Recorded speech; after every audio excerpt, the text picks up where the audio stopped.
విలయం BC నినాదం ఇలా పోనీ అగ్రవర్ణ రెడ్డిని నిలబడితే ఆ రెడ్డిలో తృప్తిపత్రం వాళ్ళే వెళ్తున్నారు. ఓడిపోయే దానిలో రెడ్డిని నిలబడతారా మీరు అంటున్నారు. ఓడిపోయే కాడ రెడ్డిని తెలంగాణలో నిలబడతారా అని వాళ్ళే అంటున్నారు. ప్రస్తుతం మాకు ఈడబ్ల్యూఎస్ ఇచ్చిండు నరేంద్ర మోడీ గారు నిర్ణయించిన అభ్యర్థికే మేము ఓటు వేస్తామని చెప్పి అగ్రవర్ణ అందరూ కూడా డిసైడ్ ఉన్నారు. వాళ్ళు ఎంపీ కూడా డిసైడ్ ఉన్నారు. విశ్వాసం ఉన్నోళ్ళు.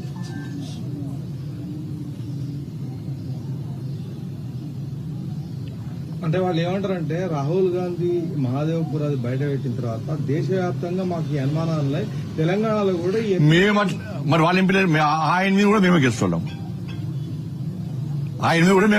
ఏం తీసుకెడతామేది. ఇప్పుడు పోయినసారి అసెంబ్లీలో మేము 8 సీట్లు ఎట్లా గెలుస్తాం? మేము 8 సీట్లు ఎట్లా గెలుస్తాం? మేము ఎమ్మెల్యేగా అధికారం మాదే వస్తుంది కదా. కర్ణాటకలో ఎట్లా వస్తుంది అధికారం మీకు? తెలంగాణలో అధికారం ఎట్లా వస్తుంది? హిమాచల్ అధికారం ఎట్లా వస్తుంది మీకు? అన్నింటిలో మేము అధికారంలోకి వస్తాం కదా. పార్లమెంట్ లో తక్కువ సీట్లు ఎందుకు వస్తాయి మాకు పోయినసారి కంటే?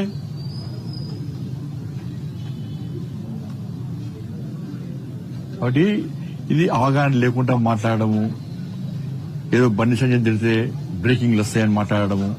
లాస్ట్ వీక్ నాకు ఏం చెప్పినట్టు నేను ఒక కాంగ్రెస్ పార్టీ నాయకుడు ఫోన్ చేసి అన్నా ఆయన బాధ అది కాదు, ఆయనకు సెక్యూరిటీ కూడా ఇస్తలేరు, ఆయనకు అటు ఇటు గన్మెన్ వేసుకొని తిరిగిన షోక్ బాగున్నది, ఆయన ఎక్కడ టార్గెట్ కాదు, ఆయన బీఆర్ఎస్ సపోర్ట్ చేస్తాడు, బీఆర్ఎస్ మనిషి అనే.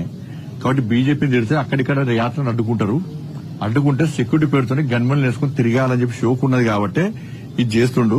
ఆయన వార్డు మెంబర్ కూడా ఉంటే మా పార్టీలే నవ్వుకుంటున్నారు ఆయన మాటలు చూసి. ఈ తెలంగాణలో ఓటు చోరెక్కడిది, ఆ బీహార్ లో చేస్తేనే మొత్తం డైమండ్ కథ లెక్క అయిపోయిన పరిస్థితి ఆడ. ఇక్కడ ఓటు చోరెక్కడిది. 8 మంది మేము కాంగ్రెస్ ఎంపీలకు గెలిచినాం. మేము గెలిచా కూడా ఓటు చోరీ అంటే ఇప్పుడు నమ్ముతాడు అన్న? ఇది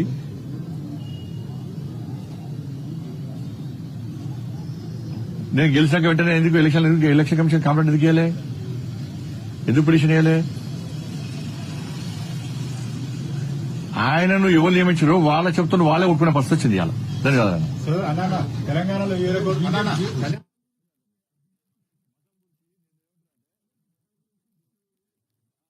నేను చెప్తున్నాను, మేము ఎన్నికలు ఉన్నా లేకున్నా సనాతన ధర్మం కోసం, హిందూ సమాజం కోసం, హిందూ ధర్మ పరిరక్షణ కోసం పక్కా భారతీయ జనతా పార్టీ ముందు ఉంటది. ఎన్నికల కోసం కాదు.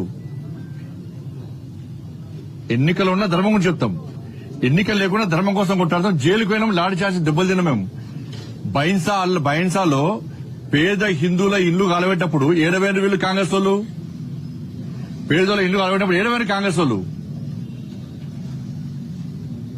అనేక మంది యువకుల మీద పీడీ యాక్ట్ పెట్టింది బీఆర్ఎస్ పార్టీ ప్రభుత్వం. కాంగ్రెస్ పార్టీ ఏడమైంది? గోహత్య జరుగుతుంటే కాంగ్రెస్ వాళ్ళు ఏడవేరు. మేము కొట్లాడుతున్నాం, నిరంతరం కొట్లాడుతున్నాం. బైన్సాప్పుడు ఎన్నికల్లో అయినా కొట్లాడినాం, అరెస్ట్ అయినాం. ఇవాళ పరిస్థితి ఏంది? మక్కాకు పోతే మీరు ఏం చేస్తున్నారు? అన్ని ఫెసిలిటీ ఇస్తున్నారు, పైసలు ఇస్తున్నారు, వాళ్ళకి సపరేట్ బడ్జెట్ ఇస్తున్నారు. ఇలా ఒక పేదోడు అయ్యప్ప శబరిమల పోవాలంటే పోలేని పరిస్థితి.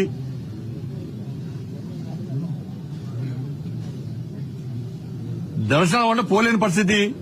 లాస్ట్ ఏం చేస్తారు? వినాయక నవరాత్రులు వస్తే ఏం చేస్తుండే వాళ్ళ తెలంగాణ మొత్తము ఒక భయానక పరిస్థితిలో వినాయక నవరాత్రులు జరుపుకునే పరిస్థితి. పోలీస్ పర్మిషన్ అంటున్నారు, ఫైర్ పర్మిషన్ అంటున్నారు, ఎలక్ట్రిసిటీ పర్మిషన్ అంటున్నారు, రెవెన్యూ పర్మిషన్ అంటున్నారు. పోయినసారి ఎక్కడ వినాయకుడు పెట్టారు ఆడబెడితే కూడా రోడ్డు కట్టముందంటారు. ప్రజలకు లేని ఇబ్బంది మీకెందుకు? సౌండ్ పెట్టద్దు, గుళ్ళలో సౌండ్ పెట్టద్దు, బాగా చెప్తా పెడతాం సౌండ్.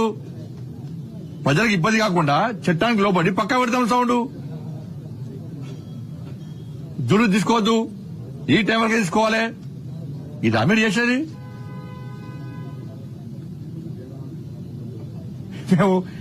మేము దేవుని నమ్ముకున్నామా? దేవుల పార్టీ అది, దేవుల పార్టీ. ఎన్నికలు ఉన్నా లేకుండా ధర్మం కోసం, సనాతన ధర్మం కోసం, సనాతన ధర్మం కాపాడడం కోసం, హిందూ ధర్మ పరిరక్షణ కోసం, హిందూ సమాజం కోసం కష్టపడి పనిచేసే పార్టీ భారతీయ జనతా పార్టీ. మీ బతికేంది బిచ్చ బతుకు మీది. ఎన్నికలు వస్తున్నాయంటే సరే, ముస్లింలు వాళ్ళ ఆచార వ్యవహారాల ప్రకారం వాళ్ళు టోపు పెట్టుకుని వాళ్ళ దేవుని వాళ్ళు ఆరాధిస్తారు. మీరేం చేస్తారు? బిచ్చ పొట్లకు పోయి టోపులు పెట్టుకుని నమాజ్ చేస్తారు మీరు ఓట్ల కోసం. ఓట్లు వచ్చినాయంటే